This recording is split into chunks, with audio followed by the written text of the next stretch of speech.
안녕하세요. 김동섭입니다. 12월 19일 아침 시작하도록 하겠습니다. 지난주 금요일날 미국 시장은 하락을 또 했죠. 3일 연속인가 하락한 걸로 보이는데요. 지난주에 빅이벤트가 있었는데 그 빅이벤트에서 시장을 상승으로 이끌 만한 재료들이 전부 하락으로 바뀌는 그런 상황이 되는데요.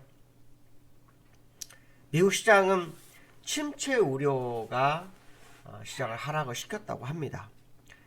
연준의 그 최종 금리가 시장에서 더 높게 될 거다. 뭐 이렇게 얘기가 좀 많이 나오고 있는데요.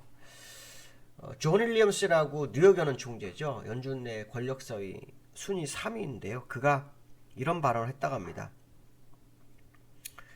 최종 금리가 더 높고 그다음 오래 유지될 거다. 이렇게 강조하면서요. 외신과의 어떤 인터뷰였다고 하는데요. 인플레이션이 2%로 돌리기 위해서 연준은 필요한 것을 할 것이다 라고 얘기를 해서 긴축 우려를 줬고 그게 결국은 경기 침체 쪽으로 해석을 해가는 그런 과정이 됐고요. 메리 데일리 샌프란시스코 연은 총재도 비슷한 발언을 합니다. 인플레이션 2%를 그러니까 2%로 가고 있다는 반복적인 증거를 볼 때까지는 확신할 수 없다. 이런 얘기를 합니다. 그래서 고금리가 오랫동안 유지될 거라고 예상을 하고 있죠. 존 윌리엄스 같은 경우에는 내년도까지 금리 인상을 시사했었죠. 그리고 2024년도 정도에 금리 인하 가능성을 제기했었는데 어느 것이 맞을지는 봐야겠죠. 문제는 뭐냐면 금리 인하를 하고 싶어도 인플레이션을 내려오지 못하게 한다면 내려오지 않는다면 사실 금리는 못하죠. 근데 연준의 한편의 생각은 이런 걸 수도 있어요. 침체가 오면 인플레이션 내려오잖아요. 그러니까 침체가 오기 위해서 인플레이션 내려오고 인플레이션 내려오면 금리를 시도하는 뭐 이런 것도 생각을 하는 것 같아요. 그래서 아마 고금리를 좀 유지해 주는 것이 오늘 인플레이션을 잡는데 유리하다고 생각을 계속 하고 있는 것으로 좀 봐야 될 것 같고요. 지난주 금요일날 지표가 제조업 지표하고 서비스업 지표가 발표가 됐는데 둘 다 예상을 하회했죠. 특히 미국은 그 서비스 산업이 전체 산업의 3분의 1을 차지하고 있는데요. 미국 서비스업 지수 PMI 지수가 44.4가 나왔어요. 전월 46.2%보다도 추락한 상황이 됐는데 이게 50 밑으로 가면 좋은 게 아니잖아요. 근데 지금 50 밑으로 내려와서 44.4가 나온 그런 상황이 됐고요. 지금 이번 주에 지난주에 빅이벤트가 끝나고 이번 주에 관심 있는 것은 11월 근원 PC, 그러니까 개인 소비 지출을 좀 본다고 합니다. 이건 뭐 예상치가 나올지 안 나올지 모르겠지만 시장은 침체냐 아니냐 이쪽으로 지금 시장의 방향을 바꿔가고 있는 상황으로 보입니다. 그러니까 지금 인플레이션이 낮아지느냐 이것도 중요하지만 금리를 올려서 인플레이션 낮아지지 않았지만 경기 침체가 오는 그런 상황을 해석하고 있죠. 실제로 미국 내에서 그 기업의 실적에 대해서 언급하는 투자가들이 굉장히 많아졌어요. 그러니까 기업 실적이 지금 시장에 반영이 전혀 안 됐다. 침체에 의한 기업 실적이 이제 반영이 될 때가 됐다. 뭐 이런 식으로 해석을 굉장히 많이 하는 상황이기 때문에요. 이제 시장 분위기는 인플레이션에서 침체 쪽으로 흘러가는 과정이 아닐까라는 생각이 들겠죠. 그러면 이제 금리 인상을 해도 사실 인플레이션이 내려오기 둔화가 되기 때문에 주가가 좀 올려주는 그런 상황이었는데 이제 침체가 된다 그러면 시장은 다를 수 있죠. 문제는 인플레이션과 침체가 동시에 있으면 스태그플레이션이라 해서 아시겠지만 저성장 고물가의 상태가 되잖아요. 그러니까 그걸 좀 피해야 되는 상황인데 그걸 어떤 식으로 피해갈지는 한번 지켜보셔야 되겠죠. 어쨌든 미국 시장이 인플레이션이라는 용어보다는 이제 침체에 대한 용어가 점점 많아졌고 그거에 대한 시장 관심도가 커진 것은 사실이다. 뭐 이런 해석을 해볼 수 있겠죠. 자, 지난주에 미국 시장 나스닥은 0.97% 하락했고요.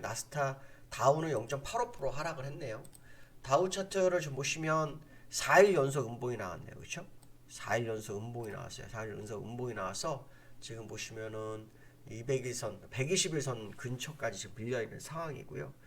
얼마 전에 이 저점이 있었죠. 이걸 낼 때 깨트린 상황이에요. 그래서 일목균형표상으로 후행 스팬이 캔들로 다우가 첫 진입을 지난주 금요일에 하고 끝났어요. 이렇게 되면은 보통 이렇게 튀어나가기보다는 이렇게 밀어버릴 확률이 높기 때문에 오늘 밤에 60일선을 지지하는지를 한번 봐야겠죠. 만약 오늘 60일선 지지 못한다 그러면 상당히 밀릴 수 있죠. 근데 이게 일목균형표상으로는 항상 주가는 양운을 뚫고 내려오는 게 정석이죠. 양운을 뚫고 내려오는 게 정석이고 음운을 뚫고 올라가는 게 정석인데 지금 음운을 뚫고 올라갔다 양운을 향해서 내려오는 상황이라서 정상적인 어떤 뭐 일목균형표 흐름을 보이고 있다. 뭐 이런 해석을 좀 해볼 수 있을 것 같고요.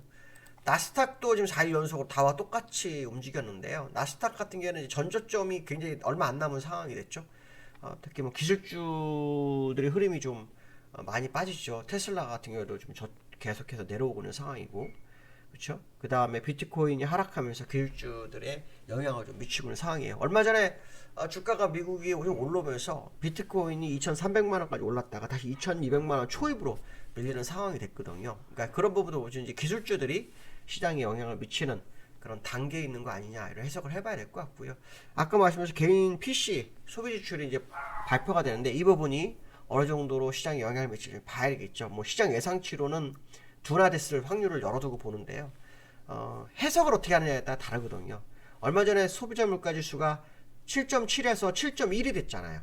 예상치 7.3. 근데도 그날 폭등했다가 결국 제자리에 밀려버리는 그런 상황이 있었단 말이죠. 그래서 그런 부분들은 그때 가서 해석을 해야 되겠죠.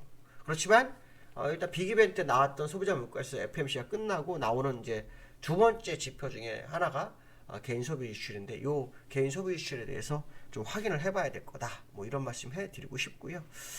두 번째로는 믿었던 기관 올해 15조 원 던졌다 이런 얘기 나오네요. 기관이 아시겠지만은 그 상당히 매도를 많이 했어요. 올해 아마 이 기관들의 흐름을 좀 보면 1월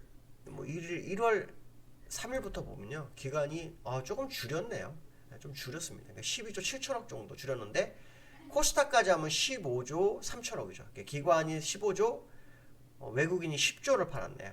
그다음에 개인이 25조. 그러니까 개인 혼자서 거의 산 거죠. 지금 시장을 거의 개인 혼자 산 거예요. 근데 이게 문제는 뭐냐면 작년에도 그렇고 재작년에도 그랬다는 거죠. 작년에도 한번 볼 필요성이 있는데 작년에도 이 개인들이 다 샀어요. 작년에도 아시는지 모르겠지만 작년에 개인들 작년 12월 달에도요 개인들이 65조를 샀고요. 기관이 38조를 매도했고요. 외국인이 25조를 팔았어요. 2020년도까지도 아마 그랬던 걸로 보이거든요. 2020년 1월부터 다시 2020년도 12월 30일을 가보면요. 요때도 기관이 22조 7천을 팔았고 외국인이 23조를 팔았고 개인만 43조를 산 거예요. 그러니까 3년 동안 아마 외국인 개인들이 산 걸 전체를 따져보면요. 2022년도 오늘 12월 지금 19일이죠.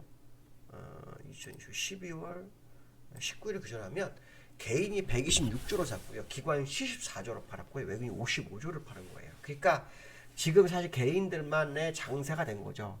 그러면 상승장도 개인이, 하락장도 개인이, 그럼 결국 상승장 따라간 것도 개인이었고 내려올 때도 개인이 받은 상황이라서 이 개인들이 많이 산 거죠. 이제 기관에 대해 개인 얘기를 했냐면 기관이 팔았기 때문에 개인이 샀다라는 거죠. 기관들이나 외국인들이 기관이 현실적으로 돌아오는 시점이 돼야만이 된다는 거죠. 결론적으로 말하면 지금 이 지수가 기관들이 살 자리냐 외국인들이 살 자리냐 이게 되게 중요하겠죠. 그 상황을 아마 계속 체크해 봐야 될 거고요. 기관이 파는다 그러면 사실은 외국인이 살 일은 없거든요.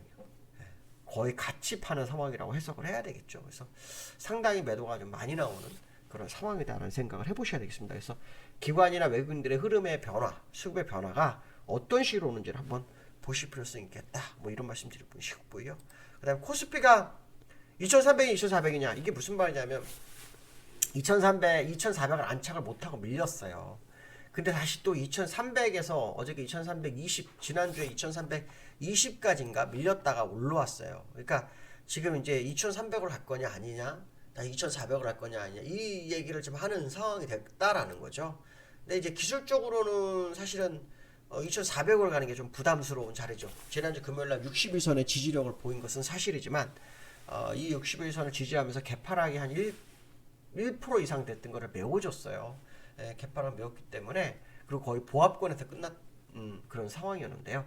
미국이 금요일날 다시 또 하락하는 모습이 나왔잖아요. 그러면 주가가 일단 회귀할 확률을 열어두고 보시는 것도 나쁘지 않겠다. 그래서 60일선 값을 지키는지 안 지키는지 봐야 되겠죠. 60일선 값은 지금 보시면은 2330입니다. 그러니까 요거에 따라서 2300이냐 2400이냐 뭐 이런 걸 따져볼 수 있지 않을까 그런 생각 해봐야 될 것 같습니다. 오늘 여기까지 하겠습니다. 감사합니다.